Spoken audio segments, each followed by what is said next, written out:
Assalamu alaikum, chers frères et sœurs. Au cœur des enseignements de l'islam, l'apparition de l'imam Mahdi, que la paix soit sur lui, occupe une place particulière et suscite une profonde réflexion parmi les croyants. L'imam Mahdi est décrit comme un guide divinement choisi, envoyé pour rétablir la justice et l'équité à une époque où l'injustice et la corruption domineront le monde. Cette prophétie, profondément ancrée dans les hadiths du prophète Muhammad, Saus, est une source d'espoir pour des millions de musulmans à travers le globe. Dans un monde marqué par l'incertitude, les conflits et les crises, beaucoup se tournent vers les signes de la fin des temps pour mieux comprendre les événements qui les entourent. L'idée de l'apparition prochaine du Mahdi est perçue non seulement comme un événement spirituel, mais aussi comme une promesse de renouveau et de paix universelle. Les savants musulmans ont longuement débattu et étudié cette prophétie, soulignant son importance dans la foi islamique. Aujourd'hui, face aux défis contemporains, l'intérêt des musulmans pour ce sujet s'intensifie. Cette quête de compréhension n'est pas une simple curiosité, mais une volonté sincère de se préparer spirituellement et de rester fermement attaché aux enseignements d'Allah. Dans cette vidéo, nous allons explorer les prophéties liées à l'imam Mahdi, les signes annonciateurs de son apparition et leur pertinence dans notre époque. Avant de commencer cette vidéo, n'oubliez pas de liker cette vidéo, car cela nous donne beaucoup de force pour continuer à partager du contenu bénéfique. Et je vous invite à vous abonner à notre chaîne et d'activer la cloche de notification pour rester informé de nos prochaines publications sur la foi islamique. Merci et bonne vidéo. Les sources sur l'imam Mahdi. L'histoire et le rôle de l'imam Mahdi, que la paix soit sur lui, sont tirés des enseignements prophétiques et occupent une place importante dans la tradition islamique. Bien que le Coran ne mentionne pas directement l'imam Mahdi, de nombreux hadiths authentiques du prophète Muhammad, sallam, mettent en lumière son apparition future. Ces textes constituent les principales sources de compréhension sur ce sujet. Parmi les hadiths largement acceptés par les savants, on trouve celui rapporté par Abu Saïd al-Khudri, qu'Allah soit satisfait de lui, où le prophète, Saus, a dit « Le jour de la résurrection ne viendra pas avant qu'Allah n'envoie un homme de ma descendance, dont le nom sera comme le mien, et dont le nom du Père sera comme celui de mon Père. Il remplira la terre de justice et d'équité, tout comme elle était auparavant remplie d'oppression et d'injustice. » Rapporté par Abu Daoud et authentifié par Al-Albani. Un autre hadith rapporté par Salama, qu'Allah soit satisfait d'elle, mentionne « Le Mahdi viendra de ma descendance, de la lignée de Fatima. » Sunan Ibn Majah, Sahih, selon Al-Albani. Ces hadiths, et bien d'autres, montrent que l'imam Mahdi sera un descendant direct du prophète Muhammad, Saus, portant son nom et sa mission. Guider l'humanité et rétablir l'équilibre et la justice dans un monde troublé. Cependant, il est crucial de faire la distinction entre les sources authentiques et celles qui sont discutables. Les savants de l'islam ont mis en garde contre l'utilisation de hadiths faibles ou inventés pour alimenter des spéculations sur l'imam Mahdi. Par exemple, certains récits non authentifiés décrivent des événements exagérés ou incompatibles avec les enseignements fondamentaux de l'islam. Ces récits, bien qu'ils puissent captiver l'imaginaire populaire, ne doivent pas être utilisés pour fonder nos croyances. L'imam Ibn Kathir, dans son ouvrage Al-Bidaya wal-Nihaya, a compilé plusieurs récits authentiques sur le Mahdi, tout en dénonçant les récits non fiables. De même, des savants contemporains comme Sheikh Al-Albani ont travaillé pour classifier les hadiths sur ce sujet, permettant aux croyants de se baser uniquement sur des textes crédibles. En tant que musulmans, il est de notre devoir de ne suivre que ce qui est prouvé par les textes authentiques et validé par les savants. L'imam Mahdi est une figure réelle dans la foi islamique, mais les spéculations et exagérations doivent être évitées. La connaissance vérifiée, transmise par des chaînes de narration fiables, est essentielle pour une compréhension correcte. Ainsi, avant de discuter ou de croire à certaines affirmations concernant l'imam Mahdi, il est important de se référer aux sources validées et d'agir avec prudence. ce sujet n'est pas un espace pour les opinions personnelles ou les interprétations hasardeuses, mais plutôt une opportunité d'approfondir notre foi avec sérieux et sincérité. Les signes avant-coureurs de son apparition. L'apparition de l'imam Mahdi, que la paix soit sur lui, sera précédée de nombreux signes prophétiques annoncés par le prophète Muhammad, SAW. Ces signes, regroupés en deux catégories principales, majeurs et mineurs, servent d'indicateurs pour les croyants. Ils rappellent l'approche de la fin des temps et l'importance de se préparer spirituellement. Les signes mineurs de la fin des temps. Les signes mineurs, également appelés Ashrat al-Sa'a, sont des événements qui se manifestent progressivement dans le temps. Beaucoup d'entre eux sont déjà visibles aujourd'hui. Parmi les signes mentionnés dans les hadiths, la prolifération des injustices et des oppressions. Le prophète, SAW, a dit « Quand l'autorité sera donnée à ceux qui ne la méritent pas, alors attends-leur » Sahih al-Bukhari. Ce signe est visible à travers la corruption généralisée, les injustices sociales et l'abus de pouvoir. La multiplication des divisions parmi les musulmans. Le prophète, SAW, a mentionné que la communauté musulmane sera fragmentée en différents groupes, chacun suivant son propre chemin. L'apparition d'innovations religieuses et la négligence de la sunna les croyants délaisseront les enseignements du Coran et de la sunna, tandis que les innovations deviendront courantes. L'expansion des richesses matérielles mais une pauvreté spirituelle. Dans un hadith rapporté par Abu Huraira, le prophète, SAW, a dit « L'heure ne viendra pas avant que la richesse ne devienne abondante au point que personne n'acceptera une aumône. » Sahih al-Bukhari. La dégradation des mœurs. Les valeurs morales seront mises de côté, et les comportements immoraux deviendront monnaie courante. Ces signes, bien qu'inquiétants, sont aussi une opportunité pour les croyants de retourner vers Allah, de se repentir et de renforcer leur foi. Les signes majeurs de la fin des temps. Les signes majeurs sont des événements extraordinaires et universels qui marqueront une étape décisive avant l'apparition de l'imam Mahdi et le jour du jugement. Parmi ces signes, la montée de grands troubles et conflits mondiaux. Des guerres intenses et des désordres sans précédent se propageront, causant chaos et destruction. L'émergence du Dajjal, l'Antéchrist. Le Dajjal apparaîtra comme un grand trompeur, prétendant être divin. Il sera un test majeur pour les croyants. L'imam Mahdi sera un guide spirituel crucial pour affronter cette épreuve. L'apparition d'un feu en Arabie. Le prophète, SAW, a dit « L'heure ne viendra pas avant qu'un feu ne sorte du Hijaz et éclaire les coups des chameaux à Bousra. » Sahih al-Bukhari. Le lever du soleil à l'ouest. Ce phénomène surnaturel marquera un point de non-retour pour le repentir des gens. La descente de Jésus, Issa, que la paix soit sur lui, Jésus, As, reviendra pour soutenir l'imam Mahdi, vaincre le Dajjal et instaurer la justice. Événements actuels liés aux signes.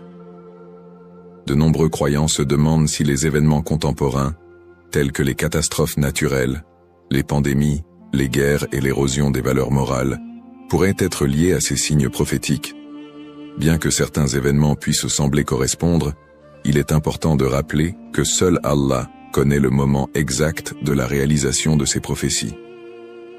Interprétation des signes par les savants. Les savants islamiques soulignent que les signes de la fin des temps ne doivent pas être interprétés littéralement ni utilisés pour prédire des dates précises. Leur rôle est de renforcer notre foi et de nous rappeler l'impermanence de ce monde. Cheikh al-Islam Ibn Taymiyyah et d'autres érudits ont mis en garde contre les spéculations excessives, rappelant que les prophéties doivent être comprises dans leur contexte spirituel et non comme des prédictions mondaines. Se préparer tout en restant modéré. Face à ces signes, les musulmans sont appelés à se tourner vers Allah par la prière, la lecture du Coran et les bonnes actions. Il est essentiel de ne pas sombrer dans la panique ou les théories sensationnalistes, mais plutôt de renforcer notre foi et notre confiance en Allah. Comme le prophète SAW l'a dit, « Agissez tant que vous êtes en vie ». Un rappel essentiel. Enfin, Il est crucial de se souvenir que seul Allah connaît le moment exact de l'apparition de l'imam Mahdi et du jour du jugement.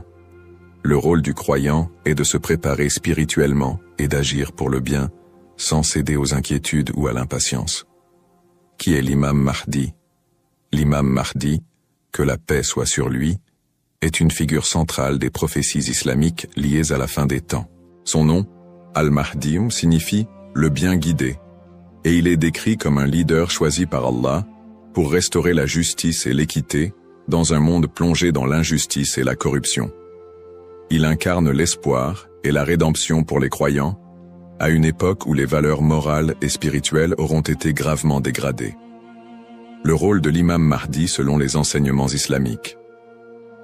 Le rôle principal de l'imam Mahdi sera de guider l'humanité sur le chemin de la vérité et de la foi. Il apportera la justice dans un monde envahi par l'oppression et rétablira l'ordre dans les sociétés désorganisées.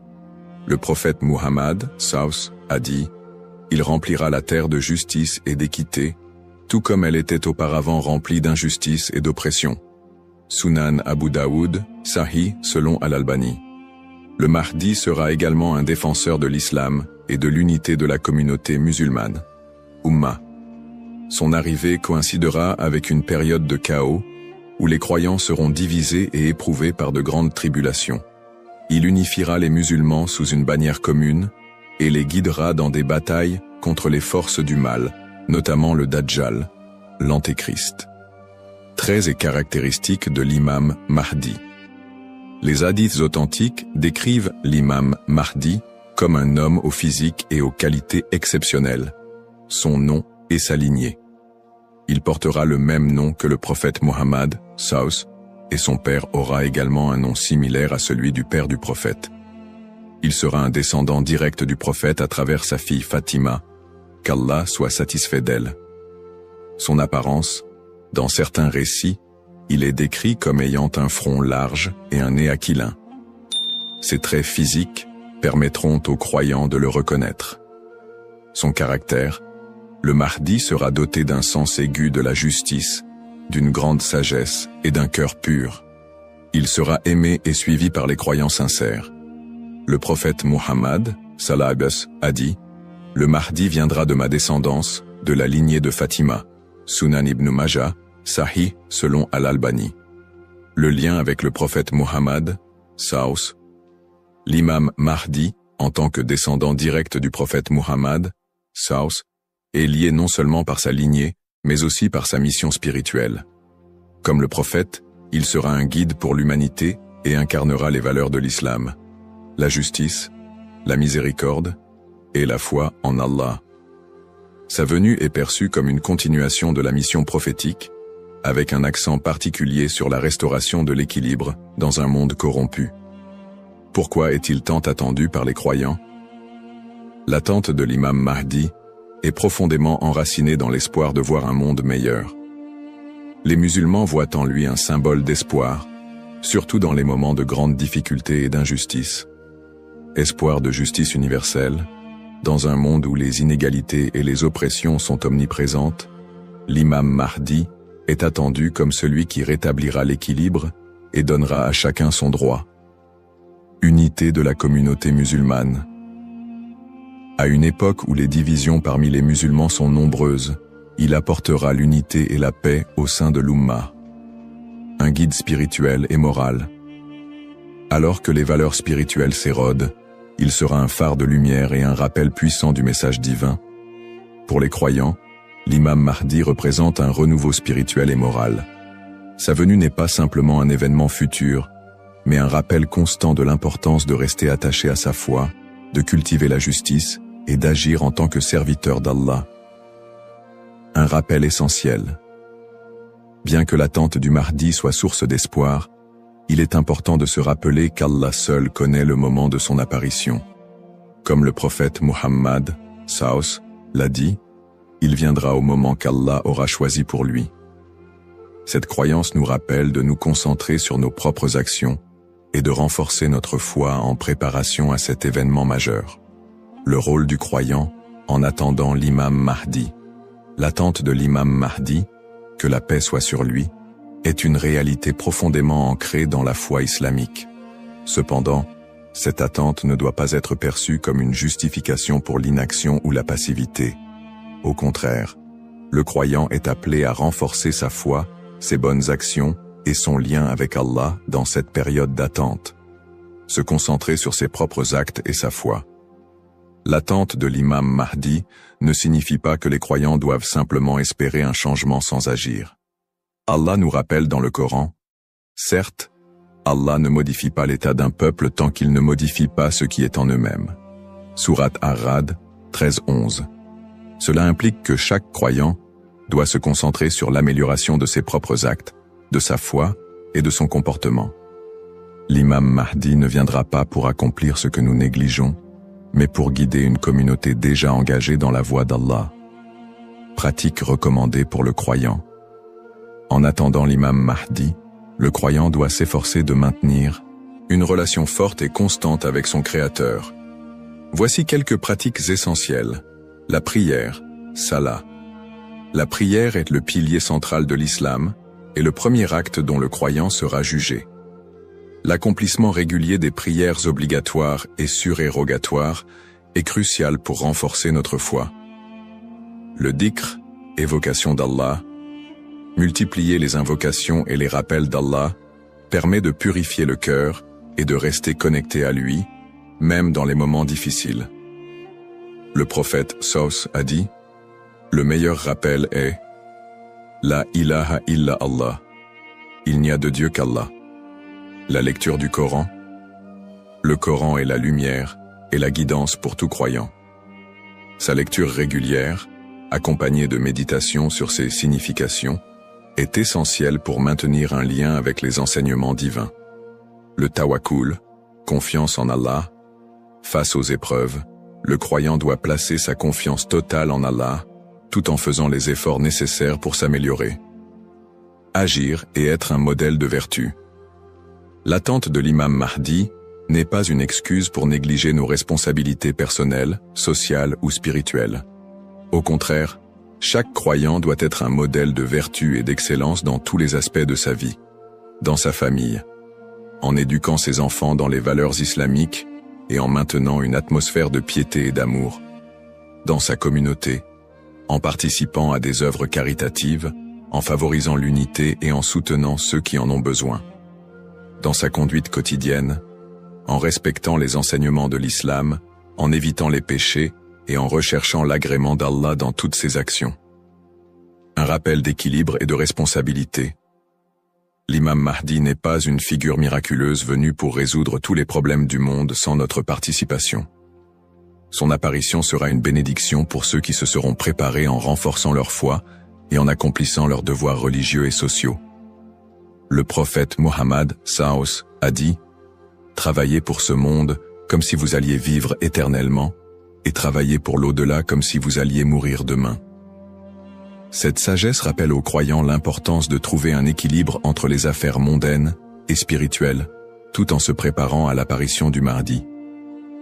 En résumé, attendre l'imam Mahdi est une opportunité pour chaque musulman de devenir une meilleure personne, en s'engageant activement dans le bien et en restant fidèle à la voie tracée par le prophète Mohammed. Saus. Les erreurs fréquentes et mises en garde. L'attente de l'imam Mahdi est une croyance importante en islam, mais elle doit être abordée avec prudence et discernement. Les spéculations non fondées et les interprétations erronées des signes peuvent conduire à des malentendus et à des dérives, s'éloignant ainsi des enseignements authentiques de l'islam. Les spéculations non fondées sur son apparition. De nombreuses personnes, face aux troubles mondiaux et aux épreuves, se livrent à des spéculations sur l'apparition imminente de l'imam Mahdi. Certains affirment même avoir vu des signes ou identifié des individus comme étant le Mahdi. Ces spéculations, bien qu'alimentées par l'inquiétude ou l'espoir, sont souvent basées sur des sources faibles ou des interprétations personnelles. Le prophète Mohammed Saus nous a rappelé que seul Allah connaît le moment de ces événements.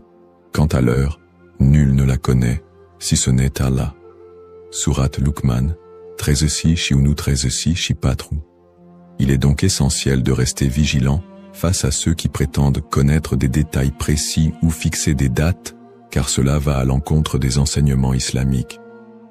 Les dangers d'interpréter les événements sans preuves solides. L'histoire a montré que certains individus ou groupes ont abusé de la croyance en l'imam Mahdi pour manipuler les gens, provoquer des divisions ou instaurer des mouvements extrémistes. Ces interprétations sans fondement solide peuvent semer la confusion et détourner les croyants de leur foi. Les savants mettent en garde contre l'interprétation erronée des textes prophétiques sans une connaissance approfondie. L'utilisation des événements actuels pour affirmer des prophéties sans preuves solides. La propagation de fausses informations ou d'idéologies qui ne reposent pas sur le Coran et la Sunna. Les conseils des savants pour éviter les dérives. Pour se prémunir contre ces erreurs, les savants recommandent les points suivants. S'appuyer sur les sources authentiques, étudier les hadiths authentiques et éviter les récits douteux ou faibles. Ne pas se précipiter dans les conclusions, rester humble et reconnaître que seul Allah connaît la vérité absolue. Consulter les savants compétents, s'adresser à des érudits fiables pour toute question ou doute sur les prophéties. Se concentrer sur ses propres actes, plutôt que de se perdre dans des spéculations inutiles, renforcer sa foi et accomplir ses devoirs religieux. Un rappel essentiel. L'apparition de l'imam Mahdi est un événement certain, mais son moment reste un secret d'Allah.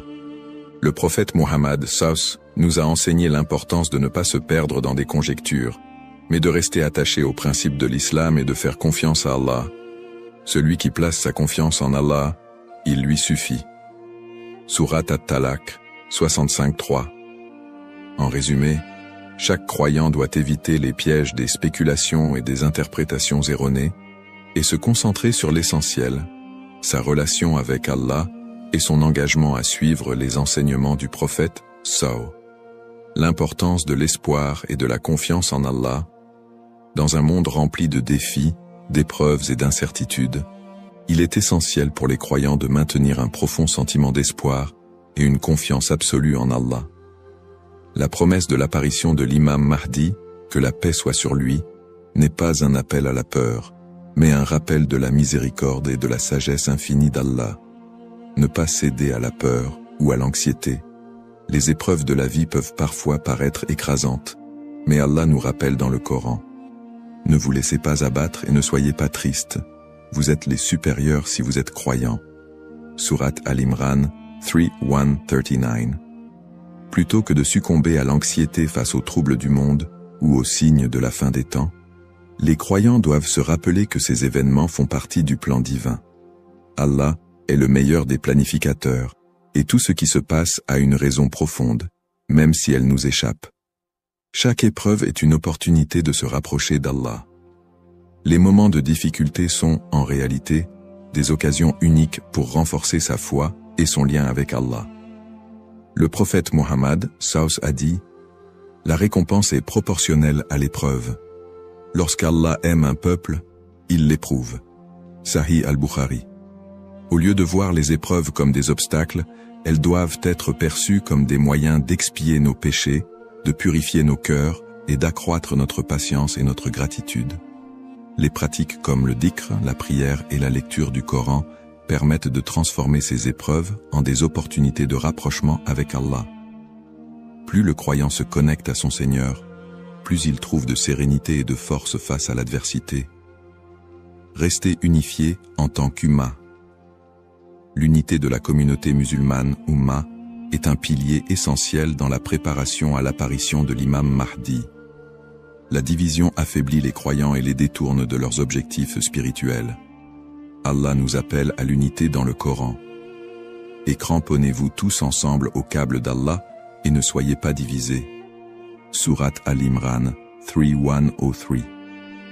En restant unis, les croyants peuvent surmonter les épreuves collectives et se soutenir mutuellement dans la foi. L'entraide, le pardon et l'amour fraternel sont des valeurs fondamentales pour bâtir une communauté forte et résiliente. Un rappel d'espoir et de sérénité. Allah est toujours avec ceux qui placent leur confiance en lui. Le prophète Mohammed, Savus, nous a enseigné que même dans les moments les plus sombres, Il y a toujours de l'espoir pour ceux qui se tournent vers Allah avec sincérité. Il a dit, étonnante est l'affaire du croyant. Tout ce qui lui arrive est un bien pour lui. Si un bonheur l'atteint, il remercie, et c'est un bien pour lui. Et si un malheur l'atteint, il patiente, et c'est un bien pour lui. Sahih Muslim. Ainsi, en renforçant notre foi, en restant unis et en plaçant notre confiance en Allah, nous transformons les moments d'incertitude en des opportunités de grandir spirituellement et de construire un avenir meilleur pour l'Ummah.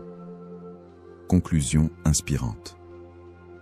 En résumé, la prophétie de l'apparition de l'imam Mahdi est un rappel puissant pour les croyants de renforcer leur foi, d'être attentifs aux enseignements d'Allah et de se préparer spirituellement à l'au-delà. Nous avons exploré les sources authentiques qui mentionnent l'imam Mahdi, les signes avant-coureurs de son apparition et son rôle dans la restauration de la justice et de l'équité. Nous avons également mis en lumière l'importance pour chaque croyant d'agir, de cultiver la patience et de ne pas tomber dans des spéculations infondées. Ces enseignements sont une invitation à la réflexion personnelle. Suis-je prêt à rencontrer mon Seigneur? Ai-je accompli les devoirs qu'Allah m'a confiés? L'attente de l'imam Mahdi doit nous pousser à purifier nos intentions, à accroître nos bonnes actions et à renforcer l'unité de l'Ummah. Terminons cette réflexion par une invocation sincère. Ô Allah, guide-nous sur le droit chemin, raffermis notre foi et aide-nous à être parmi ceux qui te plaisent. Protège l'humanité des épreuves et des divisions et accorde à l'Ummah l'unité et la paix.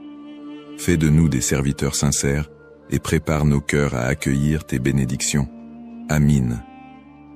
Puisse Allah nous accorder la patience, la sagesse et la force d'être des modèles de vertu et de foi. Bismillahir-Rahmanir-Rahim. Au nom d'Allah, le tout miséricordieux, le très miséricordieux. Assalamu alaykum wa rahmatullahi wa barakatuh. Que la paix, la miséricorde et les bénédictions d'Allah soient nuptiaux pour vous tous. Le Ramadan est là. Un mois béni, un mois où chaque seconde est précieuse, où chaque souffle peut être une adoration, et où chaque invocation peut changer une destinée. Mais avez-vous déjà pensé aux doigts que vous faites chaque soir? Le prophète nous a enseigné que les invocations d'un jeûneur ne restent jamais sans réponse. Imaginez. Chaque soir, après une journée de jeûne, à l'instant où votre âme est la plus pure, vous avez une opportunité unique de vous rapprocher d'Allah, d'effacer vos péchés et d'attirer sa miséricorde infinie. Mais quels sont les meilleurs doigts à réciter chaque soir? Comment être sûr que nos invocations sont aimées d'Allah et acceptées? Aujourd'hui, nous allons voir 3 doigts puissantes à réciter chaque soir du Ramadan, des invocations qui touchent le cœur et élèvent l'âme. Ces paroles, si vous les prononcez avec sincérité, peuvent illuminer votre vie et changer votre destinée. Alors restez bien jusqu'à la fin. Avant de commencer cette vidéo, n'oubliez pas de liker cette vidéo, car cela nous donne beaucoup de force pour continuer à partager du contenu bénéfique. Et je vous invite à vous abonner à notre chaîne et d'activer la cloche de notification pour rester informé de nos prochaines publications sur la foi islamique. Partagez-la avec vos proches et laissez un commentaire pour me dire ce que vous en pensez. Merci et bonne vidéo. La puissance des doigts pendant le Ramadan. Le mois de Ramadan est bien plus qu'un simple mois de jeûne. C'est un moment de connexion profonde avec Allah, une opportunité unique pour que nos prières soient exaucées. En effet, Allah nous a promis dans le Coran, « Et quand mes serviteurs t'interrogent à mon sujet, alors je suis tout proche, je réponds à l'appel de celui qui m'invoque quand il m'appelle. » Sourate Al-Baqarah 246. Ce verset est d'autant plus significatif qu'il se trouve au cœur des passages qui parlent du jeûne du Ramadan, comme si Allah nous rappelait que ce mois béni est un moment où ses portes sont grandes ouvertes pour accueillir nos supplications. Pourquoi les doigts ont un impact particulier pendant le Ramadan? 1. Les portes du ciel sont ouvertes. Selon un hadith rapporté par Al-Bukhari et Muslim, le prophète a dit « Quand vient le mois de Ramadan, les portes du paradis s'ouvrent, celles de l'enfer se ferment et les diables sont enchaînés. Cela signifie que l'influence du mal diminue, nous rendant plus réceptifs à la spiritualité et nous permettant de nous concentrer davantage sur nos invocations. 2. Le jeûneur a une invocation qui ne sera jamais rejetée. Le prophète a dit « 3 invocations ne sont pas rejetées. L'invocation du jeûneur au moment de la rupture du jeûne, celle de l'opprimé et celle du voyageur. » Tirmidhi 35-98. Ainsi, chaque soir, juste avant de rompre le jeûne, nous avons un moment privilégié où nos supplications montent directement vers Allah. Imaginez alors l'impact de 3 doigts précises et puissantes, répétées chaque soir avec foi et sincérité. Un exemple inspirant. L'histoire de l'homme qui a vu sa vie changer grâce à une doua. Il était une fois un homme simple, habitué à réciter une seule invocation chaque soir du Ramadan. « Ô Allah, pardonne-moi, éclaire mon cœur et guide-moi vers ce qui est meilleur pour moi. » Pendant des années, il n'a vu aucun changement majeur dans sa vie. Mais un jour, après plusieurs ramadans passés à répéter cette même invocation, tout s'est transformé. Il a trouvé un emploi qu'il n'espérait plus, ses soucis financiers se sont envolés, et surtout, son cœur s'est rempli d'une paix qu'il n'avait jamais connue auparavant. Il a alors compris que chaque doua est comme une graine semée dans l'invisible. Même si on ne voit pas immédiatement les fruits, Allah répond toujours de la meilleure manière et au meilleur moment. Ainsi, imaginez l'impact des 3 douas que nous allons découvrir ensemble. Si vous les récitez chaque soir du Ramadan avec sincérité, elles pourraient bien être le secret d'un avenir meilleur, rempli de bénédictions. Première doua, l'invocation pour le pardon. Dans notre quotidien, nous commettons tous des erreurs. Parfois consciemment, parfois sans même nous en rendre compte. Mais Allah, dans son infinie miséricorde, nous a donné une clé précieuse pour effacer nos fautes. L'istighfar, la demande de pardon. Le Ramadan est le mois du pardon par excellence. C'est une période où Allah ouvre grandes ses portes de miséricorde et efface les péchés de ceux qui reviennent sincèrement à lui. Le prophète a dit « Celui qui jeûne le Ramadan avec foi et en recherchant la récompense d'Allah verra ses péchés passer pardonnés. » Al-Bukhari, Muslim. Tout miséricordieux, le très miséricordieux. Assalamu alaykum wa rahmatullahi wa barakatuh. Que la paix, la miséricorde et les bénédictions d'Allah soient sur vous tous. Le Ramadan est là, un mois béni, un mois où chaque seconde est précieuse, où chaque souffle peut être une adoration et où chaque invocation peut changer une destinée. Mais avez-vous déjà pensé aux doigts que vous faites chaque soir? Le prophète nous a enseigné que les invocations d'un jeûneur ne restent jamais sans réponse. Imaginez, chaque soir, après une journée de jeûne, à l'instant où votre âme est la plus pure, vous avez une opportunité unique de vous rapprocher d'Allah, d'effacer vos péchés et d'attirer sa miséricorde infinie. Mais quels sont les meilleurs doigts à réciter chaque soir? Comment être sûr que nos invocations sont aimées d'Allah et acceptées? Aujourd'hui, nous allons voir 3 doigts puissantes à réciter chaque soir du Ramadan, des invocations qui touchent le cœur et élèvent l'âme. Ces paroles, si vous les prononcez avec sincérité, peuvent illuminer votre vie et changer votre destinée. Alors restez bien jusqu'à la fin. Avant de commencer cette vidéo, n'oubliez pas de liker cette vidéo, car cela nous donne beaucoup de force pour continuer à partager du contenu bénéfique. Et je vous invite à vous abonner à notre chaîne et d'activer la cloche de notification pour rester informé de nos prochaines publications sur la foi islamique. Partagez-la avec vos proches et laissez un commentaire pour me dire ce que vous en pensez. Merci et bonne vidéo, la puissance des doigts pendant le Ramadan. Le mois de Ramadan est bien plus qu'un simple mois de jeûne. C'est un moment de connexion profonde avec Allah, une opportunité unique pour que nos prières soient exaucées. En effet, Allah nous a promis dans le Coran, « Et quand mes serviteurs t'interrogent à mon sujet, alors je suis tout proche. Je réponds à l'appel de celui qui m'invoque quand il m'appelle. » Sourate Al-Baqarah 2:186. Ce verset est d'autant plus significatif qu'il se trouve au cœur des passages qui parlent du jeûne du Ramadan. Comme si Allah nous rappelait que ce mois béni est un moment où ses portes sont grandes ouvertes pour accueillir nos supplications. Pourquoi les doigts ont un impact particulier pendant le Ramadan? 1. Les portes du ciel sont ouvertes. Selon un hadith rapporté par Al-Bukhari et Muslim, le prophète a dit « Quand vient le mois de Ramadan, les portes du paradis s'ouvrent, celles de l'enfer se ferment et les diables sont enchaînés. » Cela signifie que l'influence du mal diminue, nous rendant plus réceptifs à la spiritualité et nous permettant de nous concentrer davantage sur nos invocations. 2.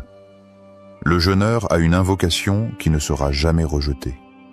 Le prophète a dit « 3 invocations ne sont pas rejetées. L'invocation du jeûneur au moment de la rupture du jeûne, celle de l'opprimé et celle du voyageur. » Tirmidhi 35-88. Ainsi, chaque soir, juste avant de rompre le jeûne, nous avons un moment privilégié où nos supplications montent directement vers Allah. Imaginez alors l'impact de 3 doigts précises et puissantes, répétées chaque soir avec foi et sincérité. Un exemple inspirant. L'histoire de l'homme qui a vu sa vie changer grâce à une doua. Il était une fois un homme simple, habitué à réciter une seule invocation chaque soir du Ramadan. « Ô Allah, pardonne-moi, éclaire mon cœur et guide-moi vers ce qui est meilleur pour moi. » Pendant des années, il n'a vu aucun changement majeur dans sa vie. Mais un jour, après plusieurs ramadans passés à répéter cette même invocation, tout s'est transformé. Il a trouvé un emploi qu'il n'espérait plus, ses soucis financiers se sont envolés, et surtout, son cœur s'est rempli d'une paix qu'il n'avait jamais connue auparavant. Il a alors compris que chaque doua est comme une graine semée dans l'invisible. Même si on ne voit pas immédiatement les fruits, Allah répond toujours de la meilleure manière et au meilleur moment. Ainsi, imaginez l'impact des 3 douas que nous allons découvrir ensemble. Si vous les récitez chaque soir du Ramadan avec sincérité, elles pourraient bien être le secret d'un avenir meilleur, rempli de bénédictions. Première doua, l'invocation pour le pardon. Dans notre quotidien, nous commettons tous des erreurs. Parfois consciemment, parfois sans même nous en rendre compte. Mais Allah, dans son infinie miséricorde, nous a donné une clé précieuse pour effacer nos fautes. L'istighfar, la demande de pardon. Le Ramadan est le mois du pardon par excellence. C'est une période où Allah ouvre grandes ses portes de miséricorde et efface les péchés de ceux qui reviennent sincèrement à lui. Le prophète a dit « Celui qui jeûne le Ramadan avec foi et en recherchant la récompense d'Allah verra ses péchés passés pardonnés. » Al-Bukhari, Muslim. Tu es celui qui efface les péchés. Tu aimes le pardon, alors pardonne-moi. Tirmidhi 3513. C'est cette invocation que le prophète a enseignée à Aïcha, radiyallahu anha, lorsqu'elle lui a demandé « Ô messageur d'Allah, si je trouve la nuit du destin, que dois-je dire ?» Il lui répondit avec cette doua puissante. Pourquoi demander pardon chaque soir du Ramadan? 1. Allah aime pardonner. Le pardon d'Allah est immense. Même si nos péchés atteignaient les cieux, Allah les effacerait si nous nous tournons sincèrement vers lui. Il dit dans le Coran, 10. Ô mes serviteurs qui avez commis des excès à votre propre détriment, ne désespérez pas de la miséricorde d'Allah. Car Allah pardonne tous les péchés. Oui, c'est lui le pardonneur, le très miséricordieux. Sourate Az-Zumar 39/53. 2. Un cœur purifié attire les bénédictions. Demander pardon chaque soir, c'est nettoyer son cœur avant de dormir et attirer la lumière divine. Imaginez-vous aller au lit en sachant que vos erreurs de la journée ont été effacées. Quelle tranquillité d'âme. 3. Le pardon ouvre les portes du succès. L'istighfar n'efface pas seulement les péchés, mais il attire aussi la prospérité et le bonheur. Le prophète Nour alayhi salam a dit à son peuple: « Implorez le pardon de votre Seigneur. En vérité, il est grand pardonneur. Il enverra sur vous du ciel des pluies abondantes. Il vous accordera beaucoup de biens et d'enfants, et vous donnera des jardins et des rivières. » Sourate Nour, 71, 10, 12. Une histoire inspirante sur la puissance du pardon d'Allah. Un homme pieux avait un passé sombre. Il avait commis de nombreux péchés, mais il avait une habitude. Chaque soir, avant de dormir, il demandait sincèrement pardon à Allah. Une nuit, il fit un rêve étrange. Il vit une immense mer remplie d'encre noire, représentant ses péchés. Pris de panique, il se mit à pleurer et à implorer Allah. « Ô Allah, pardonne-moi, je suis perdu sans toi. » Soudain, une pluie dorée tomba du ciel, effaçant toute l'encre noire et laissant place à une eau cristalline. Une voix lui dit: « Ton pardon sincère a purifié ton âme comme cette pluie a lavé la mer. » À son réveil, il se sentit léger, apaisé comme libéré d'un fardeau. Il comprit alors que chaque istighfar n'est pas juste une parole, mais un acte qui transforme notre destinée. Conclusion. Adoptez cette habitude chaque soir. Chaque soir du Ramadan, prenez quelques secondes pour réciter cette doua avec sincérité. Vous verrez votre cœur s'apaiser, votre foi se renforcer et votre vie s'embellir. Et si ce Ramadan était le début d'un nouveau départ pour vous, ne sous-estimez jamais la puissance d'un simple istighfar. Deuxième doua, l'invocation pour la guidance et la lumière d'Allah. Dans un monde rempli d'incertitudes, d'épreuves et de tentations, nous avons un besoin constant de la lumière et de la guidance d'Allah. Sans cette lumière divine, nous risquons de nous égarer, de prendre de mauvaises décisions et de sombrer dans le doute et l'anxiété. Le Ramadan est un moment idéal pour rechercher la guidance divine, car c'est le mois où le Coran a été révélé comme une lumière pour l'humanité.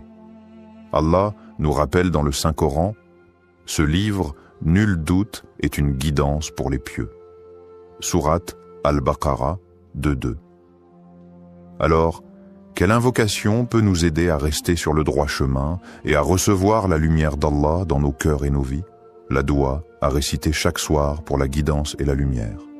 Allahum ajal fi qalbi noura, wa fi lisani noura, wa fi sam'i noura, wa fi basari noura, wa min fawqi noura, wa min tahti noura, wa an yamini noura, wa an shamali noura, wa min amami noura, wa min khalfi noura, wa ajalli noura.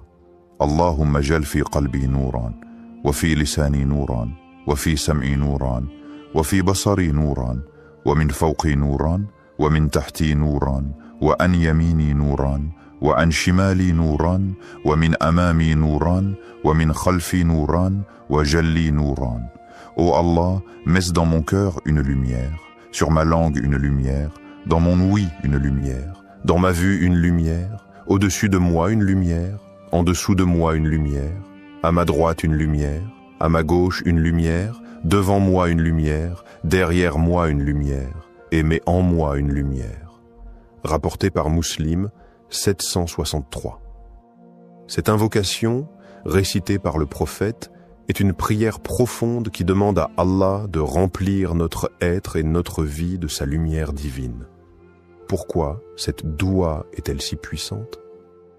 Un elle renforce la foi et éloigne les doutes.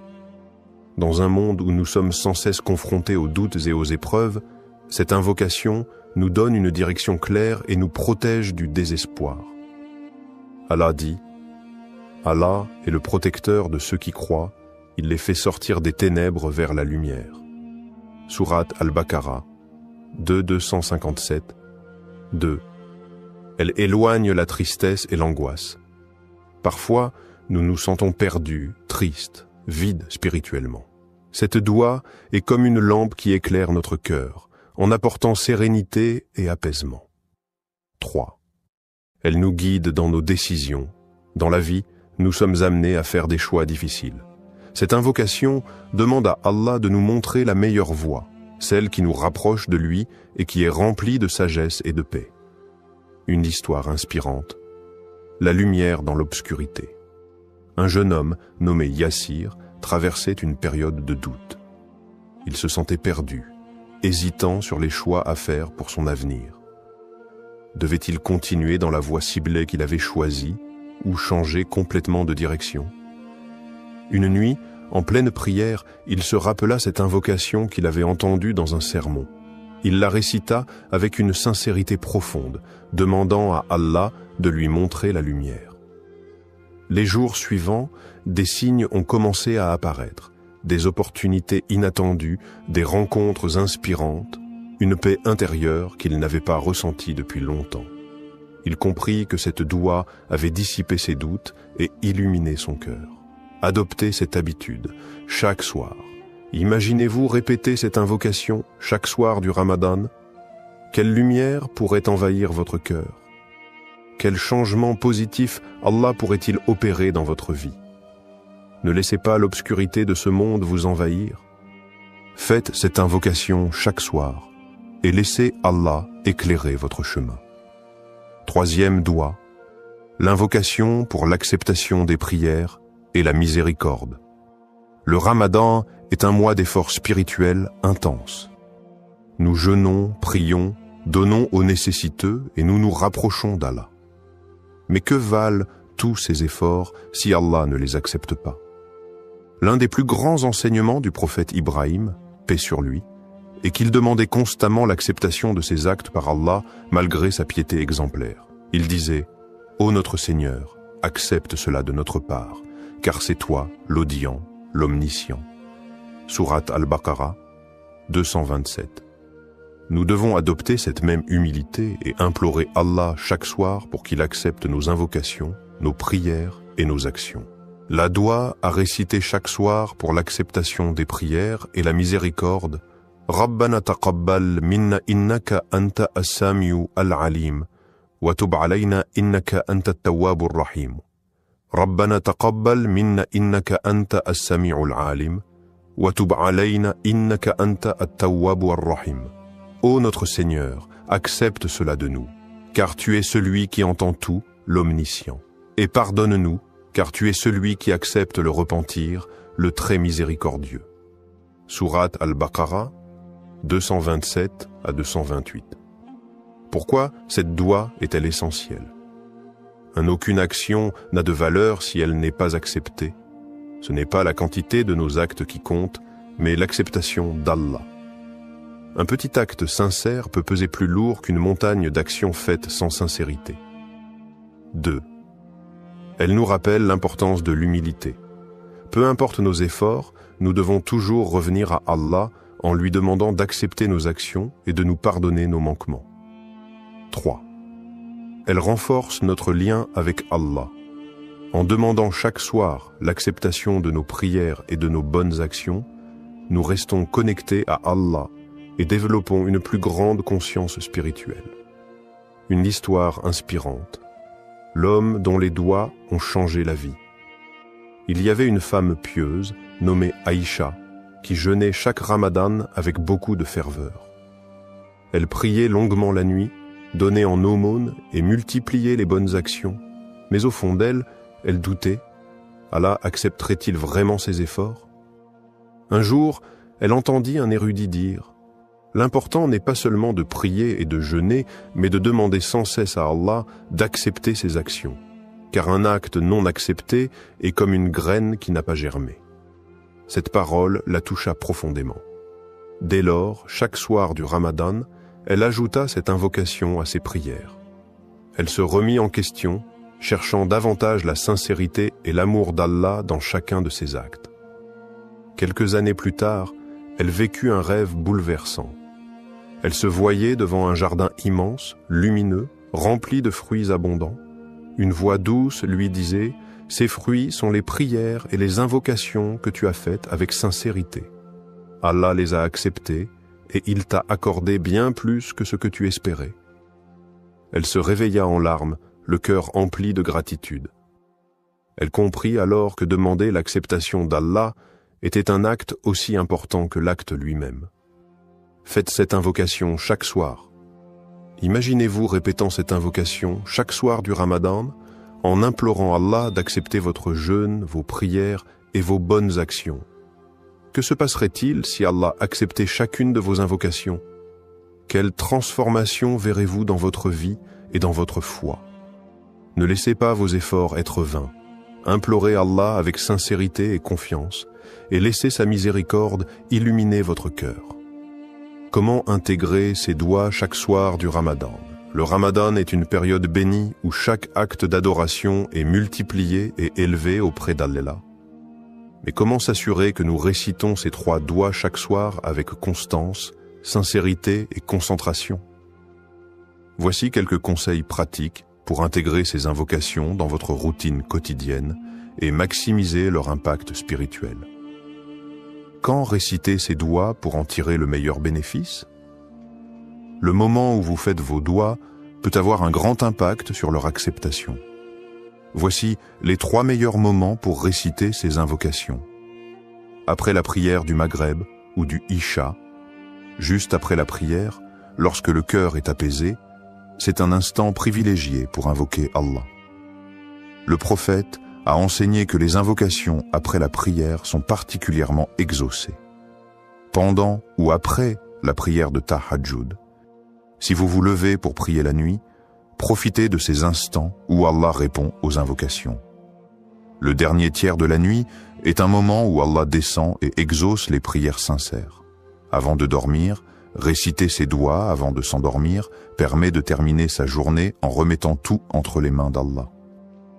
Cela purifie le cœur et invite à un sommeil apaisé, sous la protection divine. Comment être constant et sincère dans ses doigts? Faire des doigts chaque soir demande de la discipline et une sincérité profonde. Voici quelques astuces pour ne pas les oublier et les faire avec un cœur attentif. Créez une habitude spirituelle. Associez vos doigts à un moment précis de votre routine, après le Isha avant de dormir. Répétez cette habitude chaque soir jusqu'à ce qu'elle devienne naturelle. Écrivez vos doigts. Notez ces 3 doigts sur une feuille, un carnet ou votre téléphone. Ayez-les toujours à portée de main, surtout au moment de prier. Récitez-les lentement et avec réflexion. Au lieu de les dire machinalement, prenez le temps de méditer chaque mot, en pensant à leur signification et à leur impact sur votre vie. Mettez de l'émotion dans vos invocations. Imaginez que vous êtes devant Allah, qu'il vous écoute attentivement. Pleurez si vous en ressentez le besoin, ouvrez-lui votre cœur sans retenue. Soyez constant, même après le Ramadan. Cette habitude ne doit pas s'arrêter après le mois béni.